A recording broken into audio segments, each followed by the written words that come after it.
My name is Justin Rempel. Welcome to this presentation about verb tenses and how they work. So before we start talking about verb tenses, we need to understand our terms and what they mean. What does it mean when we're talking about a verb? Okay, a verb is a part of speech. It's a type of word, and it's an action word. So it describes something that we do. So for example, jump, move, smile, even be, just existing. These are all actions that we do. A tense is a form of a verb. So verbs change depending on how we're using them. So for example, if we take the verb jump, we can change it into different forms. Jumping, jumps, jumped. And we'll use those different tenses depending on what type of sentence it is, what kind of action we're describing. This act of changing a verb from one tense into another is called conjugation. Okay, and sometimes to conjugate, to change verbs from one tense to another, we need an extra little verb in there in the mix, and that's called a helping verb. So when we talk about verbs, they often behave the opposite of nouns. Verb tenses will change depending on how many nouns or things there are that are doing this action.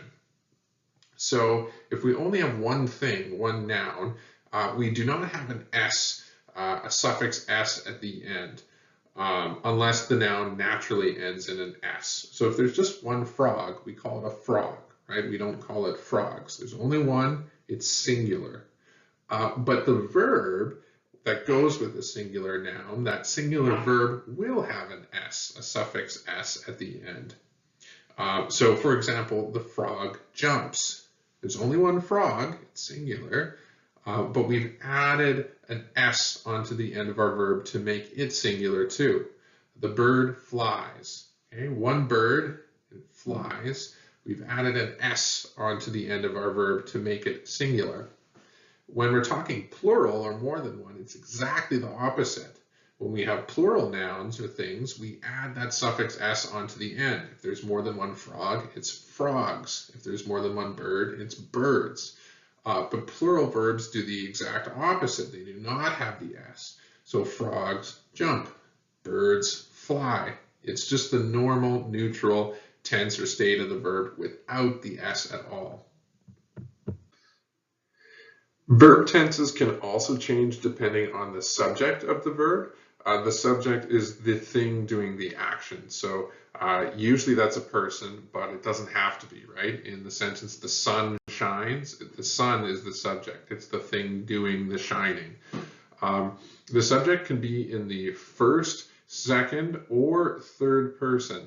It can be singular, just one of them, or plural, more than one. So here's an example. There's different tenses of the verb to be, which just means to exist. It can be used alone, or it can be used with another verb as a helping verb, but it really changes depending on what the subject is. So for example, if we're talking in the first person about ourselves, the singular version of that is I or me. And we would say I was in the past. We would say I am in the present. And we would say I will about the future. If we're talking about the plural, where there's more than one of ourselves, we would use the pronouns us or we usually. And we would say we were for the past, we are for the present, or we will for the future. The second person is a lot simpler because English only has the pronoun you for the second person. This is someone else who we're talking directly to or we're writing directly to. And it doesn't matter whether it's singular or plural, we always just use the pronoun you. So if we're talking about something in the past, we would say you were. If we're talking in the present, we would say you are. And if we're talking in the future, we would say you will. Again, doesn't matter if that's singular or plural. The third person is when we're talking about someone else, the other, and we're not talking or writing directly to them, okay? If it's singular, there's a whole bunch of different pronouns or names or words that we could use for the third person singular, where there's only one of someone else. We could say she, he, it, they, or them. We could use a specific name like Mary or Paul. We could use describing noun like a dog or a plant, right? Anything where it's someone else and there's only one of them. If we're talking in the past, we would say something like she was. If we're talking in the present, we would say she is. If we're talking future, we would say she will. If there's more than one, the pronouns that we usually use are they or them. But again, we could use different nouns to describe third person plural. If we're talking in the past, we would say they were. If we're talking in the present, we would say they are. And if we're talking in the future, we would say they will. There are three standard tenses of verb, and they have to do with time, when the actions are happening. Are they happening in the past? Are they happening right now in the present? Or will they happen sometime in the future that has not yet come? Verbs that are in the past tense occurred before now, sometime long ago or recently, anytime before now. And usually, to conjugate a verb, to change it into the past tense, all we have to do is add the suffix ed onto the end. So for example, she jumped over the log. We don't just say she jumped over the log. She jumped. We add on an ed. She walked along the beach. She looked at the lighthouse. These are all things that happened in the past. They happened before. And it's a very familiar tense because almost always when we're telling stories, we're talking about something that happened in the past. So we use this tense a lot. If we're talking about things that are happening now, we're using the present tense. And the present tense is quite easy because we use the natural tense of the verb. That's the normal or neutral state. So for example, I love to jump and run. We're not adding any suffixes. We're not conjugating or changing the verbs in any way. And this sentence actually has three verbs, right? I love, I really like to do something. That's an action. Jumping is an action. Running is an action. Love, jump, run. All the normal verbs, neutral state, that's the present tense. If something's happening in the future, that means it hasn't happened yet. It will happen. That's the future tense.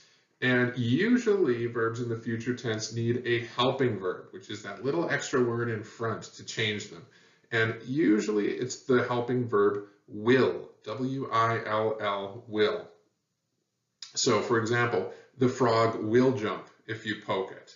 And the frog has not jumped yet, but it will. It will jump. You can hear how that helping verb changes it into the future tense. I will go to the store to get groceries. I have not yet gotten groceries, but I will go to the store. I will get groceries. She will say what she thinks. Okay? That helping verb takes the action from the present into the future. Okay, the perfect tense refers to actions that have been completed, and they use helping verbs. So this is a special kind of verb, and it can also take place in the past, present, or future. If it's the past perfect tense, we usually use the helping verb had. He had worked for a long time.